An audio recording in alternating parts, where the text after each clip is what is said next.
Today we have Mark Levine with us, who is a registered massage therapist and director of the Wellspring Commons Center for Massage Therapy.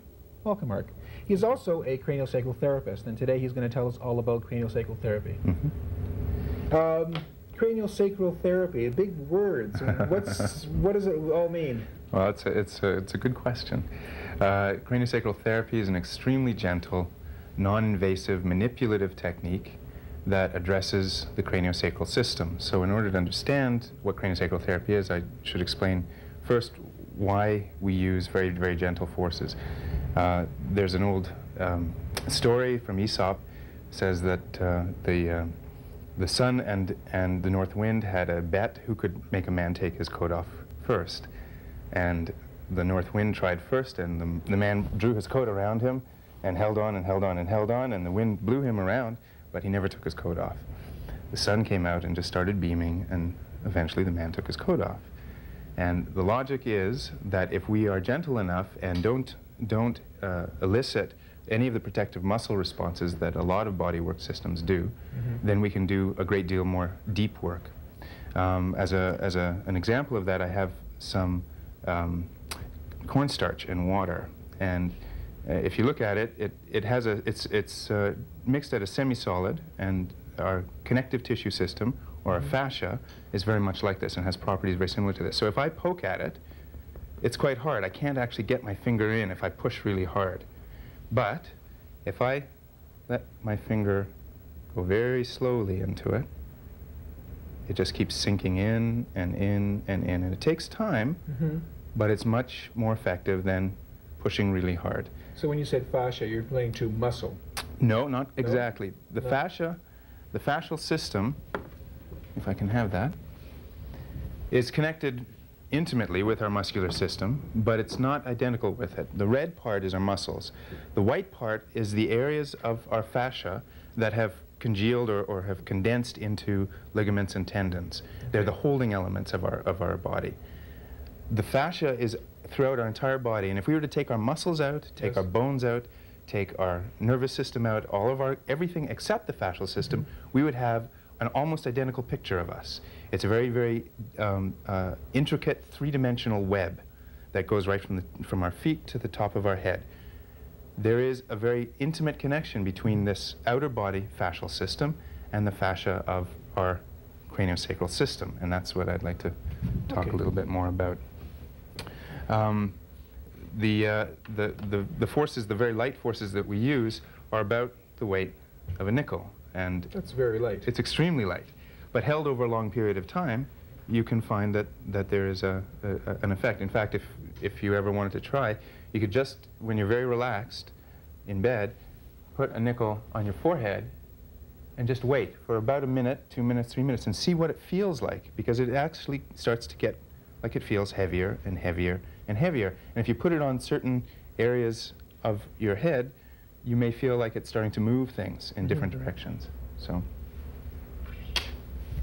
that light. That's very light. Okay. You talk about the word cranial. I think, well, I know cranial relates to head or the skull, and sacral or sacrum, which is the other end. Right. Obviously, this has to do something between, I guess, the top and the bottom. That's right. And everything in between? Everything in between, in a sense. The connective tissue of the craniosacral system, which is the wrapping around the brain and spinal cord. It's often called the meninges, and when people have, for example, meningitis, that's an inflammation of those tissues. Which could be quite dangerous. It's extremely dangerous, yes. It's the wrapping around the most delicate and important system. All of our systems are important, but the nervous system is of fundamental importance. And the wrapping around it protects us mostly from a lot of intrusion from microbes and so forth. So it's very rare that someone gets meningitis, because we have such a good system, such a good connective tissue system that has the function, in part, of keeping microbes out. It's also the structural element of our central nervous system. Our brain is quite soft and mobile, and it sits inside a pocket of fluid called cerebrospinal fluid. And that pocket needs to be supported in some way so that it has, it maintains a structure, and that is the structure of craniosacral, well, the craniosacral system, okay. and it inside our head, the fascia or connective tissue looks like this. So if we were to look inside this guy, this sits in very much like this, inside here.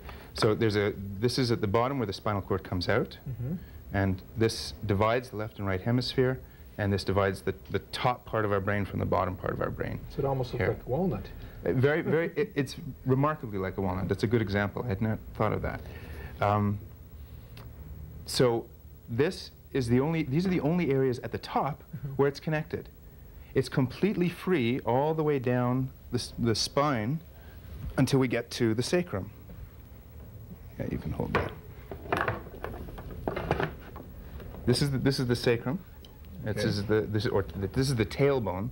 Often when you fall on your tailbone, this is the part that hurts, right here.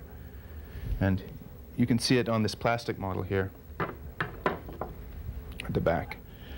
This is the only other area where the fascia or connective tissue of the craniosacral system is attached. So you have it attached at the top and the bottom. Okay, and so the manipulations that we're focusing on focus on these areas, and these areas pretty much alone. There is some involvement elsewhere, but we can come to that in the demonstration. Now, when you talk about that system, is that the cord, I guess, or that thing that's running on the inside here? The cord. Is that the cord is wrapped in the craniosacral system. Okay. It's the immediate environment of the central nervous system. The central nervous system is the brain and spinal cord. Okay. And so what we're talking about is a wrapping, which is a very tough fibrous wrapping, not unlike saran wrap, or a very tough version of saran wrap. And it has this structure, as I mentioned, and it's attached at the top and bottom. So can I say it's like a big balloon? It is. It's a balloon. Liquid within a balloon? That's right. It's filled with liquid, and floating in that liquid is our brain and spinal cord. Okay. Yeah. I think I got it now. Good. So as I mentioned, craniosacral therapy is also manipulative. Okay. We have to understand how it's manipulative. I mean, when I say I'm going to be manipulating cranial bones, we think, well, our head is solid like a coconut. Well, some people say they are. Some people behave that way, that's for sure. So our brain is not actually solid then? Our brain is... I mean, our skull, the cranium, the skull is not solid, no. Okay. It has movement. Traditional medical textbooks do in fact teach that the cranium, or the skull, fuses after puberty, and that all the bones of the cranium are fused. And the revolutionary element in terms of research that craniosacral therapy has proven is that in fact it is not, and there is movement.